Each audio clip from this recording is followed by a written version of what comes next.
Good morning, students. Myself Rajeshwari Bhatt. I welcome you on behalf of Matrushi Ramuba Tejani and Matrushi Shantaben Vidya Science College. Today we are going to learn BSc Semester 3, paper number 303, unit number 4's topic gamma function.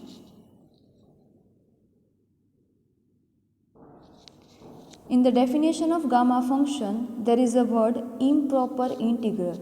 So let's see the definition of improper integral. For this, we have to know about integral function. So here is the definition of integral function. There are some functions which are most conveniently defined in the form of integral. Such functions are known as integral function. Next definition is improper integral.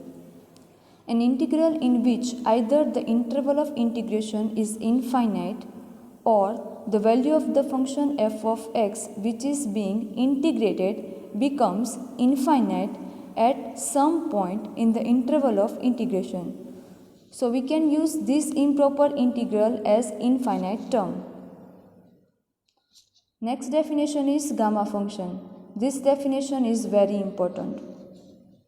The improper integral is defined by gamma n is equal to integration from 0 to infinite x raised to n minus 1 into e raised to minus x dx, where n is greater than 0 is called the gamma function. Similarly, we can write for gamma m. So, gamma m is equal to integration from 0 to infinite y raised to m minus 1 into e raised to minus y dy, where m is greater than 0. Note, if f is continuous in the interval closed interval 0 to infinite, then the improper integral can be written in the form integration from 0 to infinite f of x dx is equal to limit k tends to infinite integration from 0 to k f of x dx. We know about the integration by parts rule. Here is the rule. If there is a u and v is a function of variable x, then we can use the rule integration by parts. That is, integration of uv dx is equal to u into integration v dx minus integration, the bracket is d by dx of u into integration of v dx, bracket is over dx. Let's see the properties of gamma function. First property is gamma function has the recurrence relation. The recurrence relation means gamma n plus 1 is equal to n gamma n. The proof is, by the definition of gamma function, we have gamma n is equal to integration from 0 to infinite x raised to n minus 1 into e raised to minus x dx. Say equation number 1. We want the value of gamma n plus 1, so we can replace n as n plus 1. So we can get gamma n plus 1 is equal to integration from 0 to infinite x raised to n plus 1 minus 1 into e raised to minus x dx.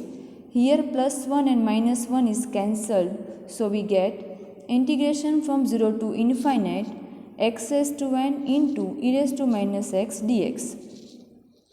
Using previous note for closed interval 0 to infinite, we can write the property of limit k tends to infinite. So here we can use limit k tends to infinite integration from 0 to k x raised to n into e raised to minus x dx. Here x raised to n and e raised to minus x are both the functions of x. So using the rule of integration by parts, let's x raised to n as u and e raised to x as v. So using this, we can write limit k tends to infinite in the bracket x raised to n integration from 0 to k e raised to minus x dx 0 to k minus integration from 0 to k d by dx x raised to n into integration from 0 to k e raised to minus x dx, bracket is over, implies limit k tends to infinite in the bracket minus x raised to n e raised to minus x 0 to k minus integration from 0 to k n into x raised to n minus 1 into minus e raised to minus x dx, and the bracket is over. Here minus n minus e raised to minus x, so it is plus. Now limit k tends to infinite, in the bracket x raised to n e raised to minus x 0 to k plus limit k tends to infinite n into x raised to n minus 1 e raised to minus x dx.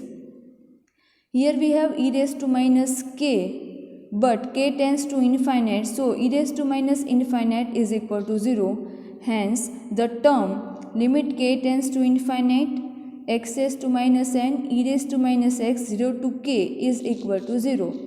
So we get gamma n plus 1 is equal to 0 plus n into limit k tends to infinite x raised to n minus 1 e raised to minus x dx. Again using that note, we can get n into integration from 0 to infinite x raised to n minus 1 e raised to minus x dx, and by the equation 1, this is the definition of gamma n, so we get n gamma n. So recurrence relation is gamma n plus 1 is equal to n gamma n. Moving on, property number 2. Property number 2 is gamma 1 is equal to 1. Again we use the definition of gamma function. By the definition of gamma function, gamma n is equal to integration from 0 to infinite x raised to n minus 1 into e raised to minus x dx. Say equation number 1. Put n is equal to 1 in equation 1, we get gamma 1 is equal to integration from 0 to infinite x raised to 1 minus 1 into e raised to minus x dx. 1 minus 1 is equal to 0, so we have integration from 0 to infinite x raised to 0 into e raised to minus x dx. The value of x raised to 0 is 1, so we get integration from 0 to infinite 1 into e raised to minus x dx. Hence we get integration from 0 to infinite e raised to minus x dx. We know that the integration of e raised to minus x dx is equal to minus e raised to minus x. So using this minus e raised to minus x 0 to infinite, substituting the values of 0 and infinite as x, we get e raised to minus infinite plus e raised to 0, and we know that e raised to minus infinite is 0 and the value of e raised to 0 is 1. So we get 0 plus 1 is equal to 1. Hence we prove that gamma 1 is equal to 1. Next property is gamma n plus 1 is equal to n factorial when n is positive integer. Positive integer means the value of plus 1, plus 2, plus 3 and so on. And the answer is, by the recurrence relation of gamma function, we have gamma n plus 1 is equal to n gamma n. For gamma n, we can write as gamma n plus 1 minus 1. So we get gamma n is equal to n minus 1 into gamma n minus 1. And the value of gamma n minus 1 is equal to n minus 2 into gamma n minus 2. And gamma n minus 2 is equal to n minus 3 into gamma n minus 3. And so on, we get gamma 2 is equal to 1 gamma 1. And by property, we know that gamma 1 is equal to 1. So we have the values of gamma n minus 1, gamma n minus 2 up to gamma 2 and gamma 1. Now multiplying all above relations, we have gamma n plus 1 is equal to n into n minus 1 into n minus 2 up to 2 into 1, and that is n factorial. So we have gamma n plus 1 is equal to n factorial when n is positive integer.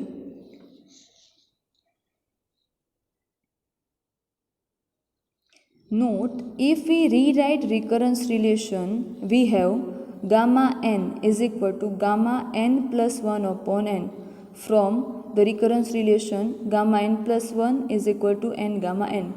So we have three rules. When n is positive integer and if n is rational number. Rational number, that means we can convert it into the form p by q. But there is two possibilities. Rational number is positive or negative. So we have three rules. If n is positive integer, then gamma n plus 1 is equal to n factorial.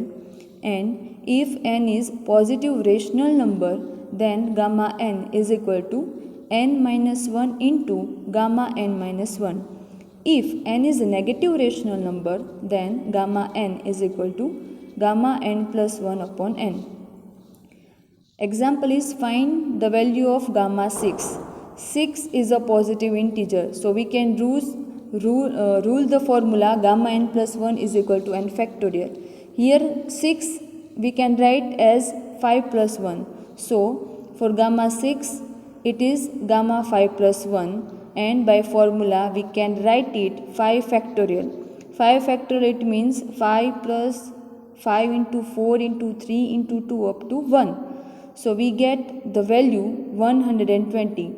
So the value of gamma 6 is equal to 120. Next example is find gamma minus 1 by 2. 1 by 2 is a rational number and minus 1 by 2 is a negative rational number. So we can use the formula gamma n is equal to gamma n plus 1 upon n. So for gamma minus 1 by 2 is equal to gamma minus 1 by 2 plus 1 upon minus 1 by 2, implies minus 2 into gamma 1 by 2. Next example is find the value of gamma 3 by 2. 3 by 2 is a positive integer. 3 by 2 is a positive rational number. So we can use the formula gamma n is equal to n minus 1 into gamma n minus 1. Using this formula we can get gamma 3 by 2 is equal to 3 by 2 minus 1 into gamma 3 by 2 minus 1, implies 1 by 2 into gamma 1 by 2. Next property is property number 4. Prove that gamma n is equal to 2 into integration from 0 to infinite e raised to minus x square into x raised to 2n minus 1 dx. In the definition of gamma function, we have e raised to minus x. So here we get e raised to minus x square. So convert it as t. Let x square is equal to t implies x is equal to t raised to 1 by 2. We change it from variable x square to t. So we have to change dx in dt and integration limit. So we have x is equal to t raised to 1 by 2 implies dx is equal to 1 by 2 into t raised to 1 by 2 minus 1 dt. So dx is equal to 1 by 2 t raised to minus 1 by 2 dt implies dx is equal to 1 by 2 into 1 by t raised to 1 by 2 dt. So dx is equal to 1 by 2 into root t dt. And the limits is in the form x, so we can convert it in the limits of t. When x tends to 0, then t tends to 0. If x tends to infinite, then t tends to infinite. So using RHS, and the RHS is 2 into integration from 0 to infinite e raised to minus x square into x raised to 2n minus 1 dx. Say equation number 1. Substituting all above values in equation 1 we get, that means the value of dx, the value of variable x and the limits. So we get 2 into integration from 0 to infinite e raised to minus t into t raised to 1 by 2 raised to 2n minus 1 into 1 by 2 t raised to minus 1 by 2 dt. 2 is cancelled, so we get integration from 0 to infinite e raised to minus t into t raised to 2n minus 1 upon 2 into t raised to minus 1 by 2 dt. Hence we get integration from 0 to infinite e raised to minus t into t raised to n minus 1 by 2 into t raised to minus 1 by 2 dt. So integration from 0 to infinite e raised to minus t into t raised to n minus 1 by 2 minus 1 by 2 dt. Here minus 1 by 2 minus 1 by 2, it means minus 2 by 2 and it is minus 1. So we get integration from 0 to infinite e raised to minus t into t raised to n minus 1 dt, and it is the definition of gamma function. So we can write as gamma n. It is a LHS. So we prove gamma n is equal to RHS. Thank you for watching this video. Good morning students, myself Rajeshwari Bhatt. I welcome you on behalf of MRT and MSV Science College. Today we are going to learn BSc Semester 3's Paper 303 Unit number 4. It's the second video of this unit. In the first video we learned about gamma function and its properties. And in this video we will learn about beta function and its properties, and also the relation between beta and gamma function. The definition of beta function. The improper integral integration from 0 to 1 x raised to m minus 1 into 1 minus x whole raised to n minus 1 dx, where m is greater than 0 and n is greater than 0, is called beta function, and it is denoted by beta m comma n. So beta m comma n is equal to integration from 0 to 1 x raised to m minus 1 into 1 minus x whole raised to n minus 1 dx. Now the properties of beta function. Beta function is symmetric. That means we can reflect m and n into n and m. So beta m comma n is equal to beta n comma m. To prove this, let's start with its definition. By the definition of beta function, we have beta m comma n is equal to integration from 0 to 1 x raised to m minus 1 into 1 minus x whole raised to n minus 1 dx. Say equation number 1. Let 1 minus x is equal to y. So differentiating this equation, we can get 0 minus dx is equal to dy. Hence dx is equal to minus dy. Converting the variables of x into y, so there is a change in limit. So if x is equal to 0, then y is equal to 1 minus 0 is equal to 1, and if x is equal to 1, then y is equal to 1 minus 1 is equal to 0. Hence we get x is equal to 0, then y is equal to 1, and if x is equal to 1, then y is equal to 0. Substituting all above values in equation 1, we get beta m comma n is equal to integration from 1 to 0 1 minus y whole raised to m minus 1 into y raised to n minus 1 into minus dy. There is a negative sign, so we can use it, minus integration from 1 to 0 y raised to n minus 1 into 1 minus y raised to m minus 1 dy. We know the formulas of integration limits. So if there is a minus integration from 1 to 0, we can write it as integration from 0 to 1. So we get integration from 0 to 1 y raised to n minus 1 into 1 minus y whole raised to m minus 1 dy, and by the definition of beta function, it is a beta n comma m. Hence we get beta m comma n is equal to beta n comma m. It is a very important because using this property in examples and any other properties.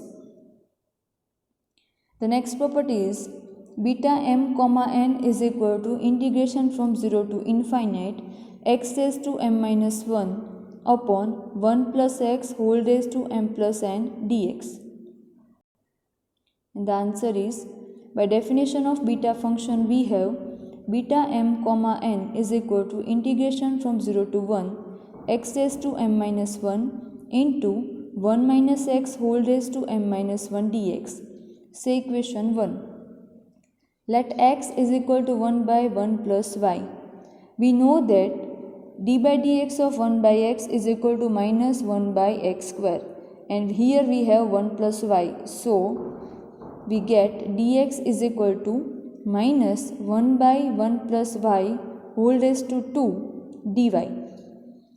If x is equal to 0, then 1 plus y is equal to 1 by x is equal to 1 by 0. So it's infinite. And if x is equal to 1, then 1 plus y is equal to 1 implies y is equal to 1 minus 1 is equal to 0. So x is equal to 0, we get y is equal to infinite, and if x is equal to 1, then we get y is equal to 0.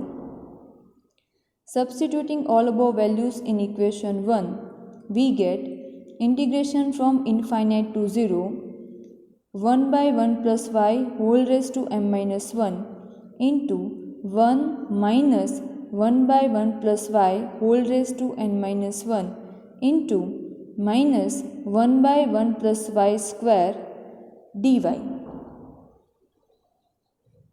is equal to minus integration from infinite to 0, 1 by 1 plus y whole raised to m minus 1 into 1 plus y minus 1 upon 1 plus y whole raised to n minus 1 into 1 by 1 plus y whole square dy.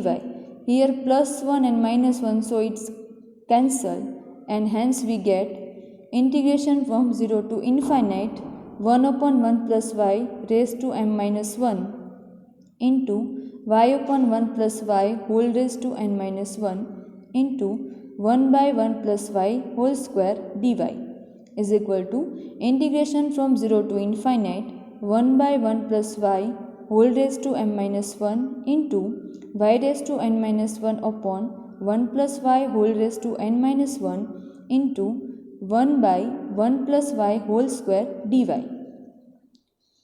Hence, integration from 0 to infinite y raised to n minus 1 upon 1 plus y raised to m minus 1 plus n minus 1 plus 2.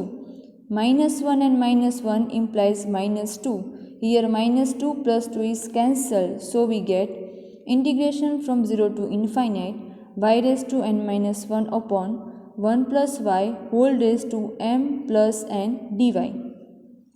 We know that by the property of beta m comma n is equal to beta n comma m. So we can use this property. We can write y raised to m minus 1 upon 1 plus y whole raised to m plus n dx. So we get integration from 0 to infinite x raised to m minus 1 upon 1 plus x raised to m plus n dx. We convert y into x. So it is a result.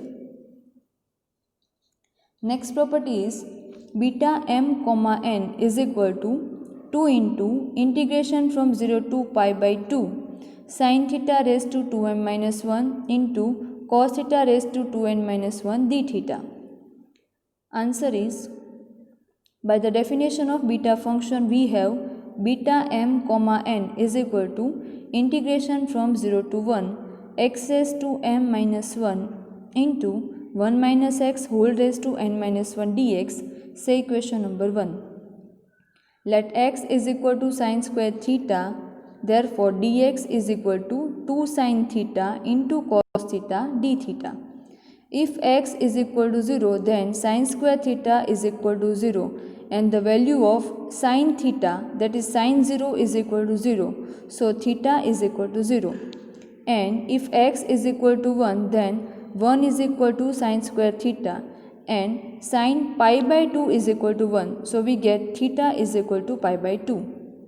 Hence, when x is equal to 0, then theta is equal to 0, and if x is equal to 1, then theta is equal to pi by 2.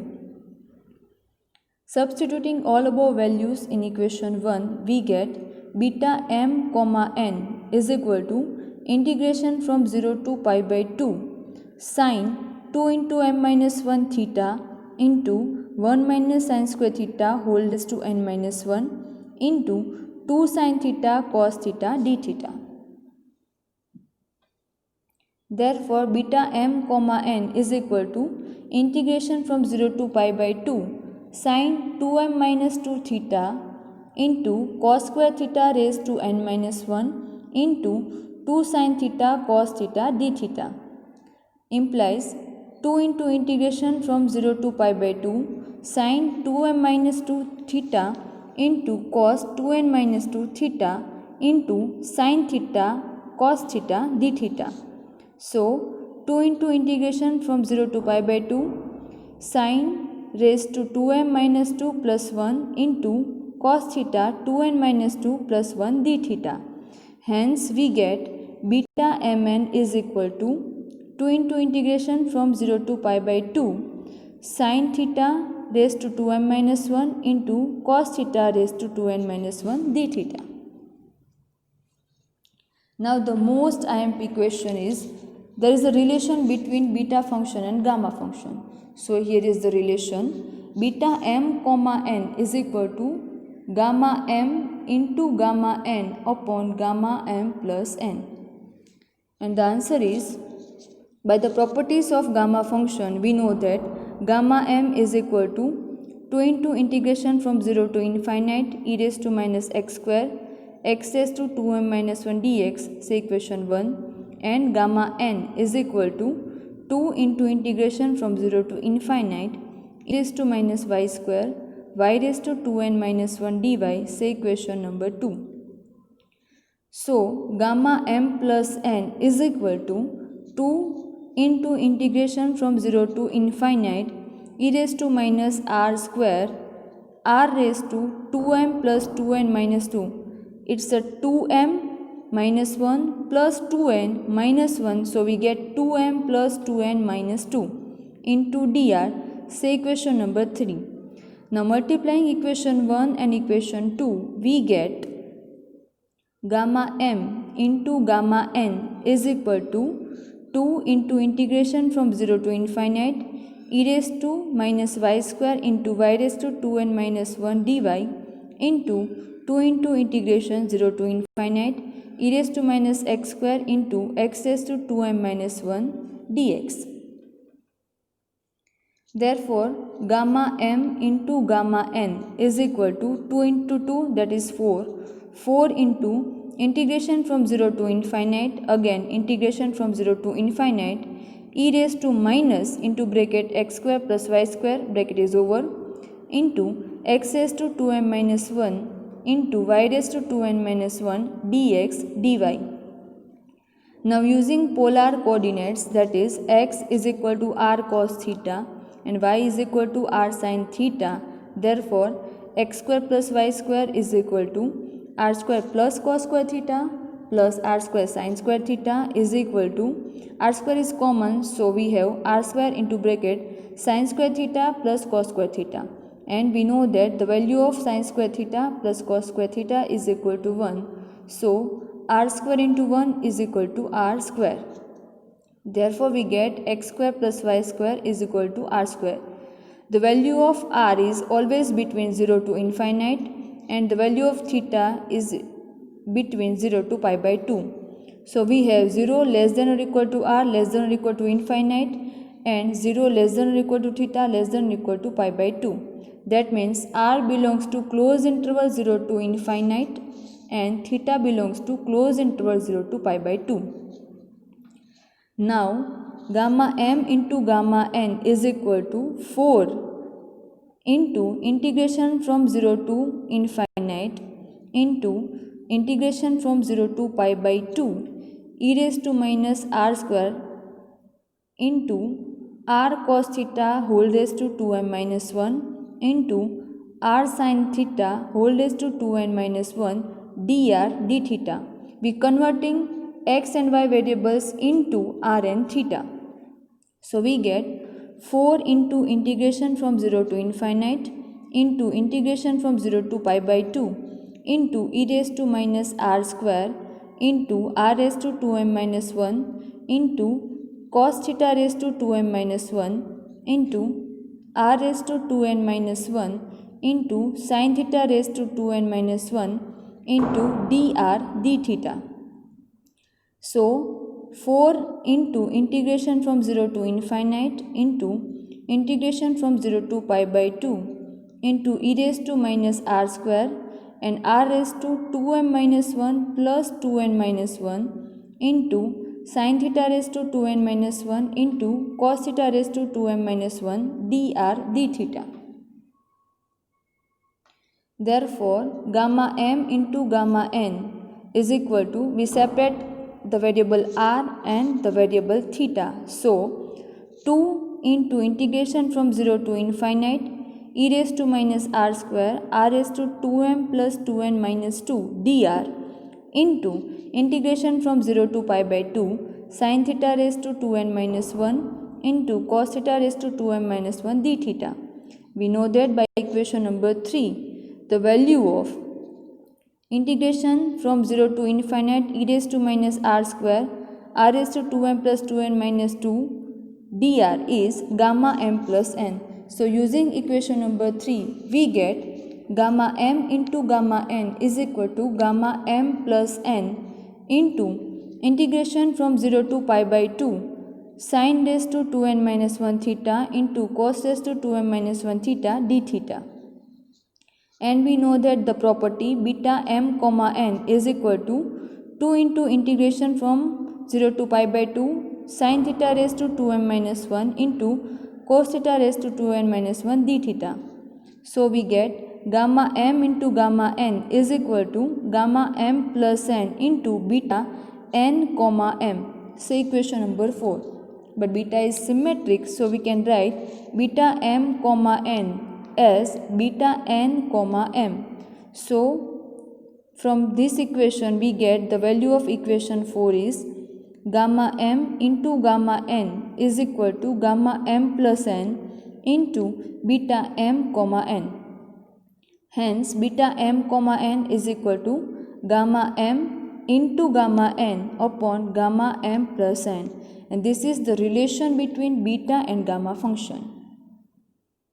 Thank you for watching this video.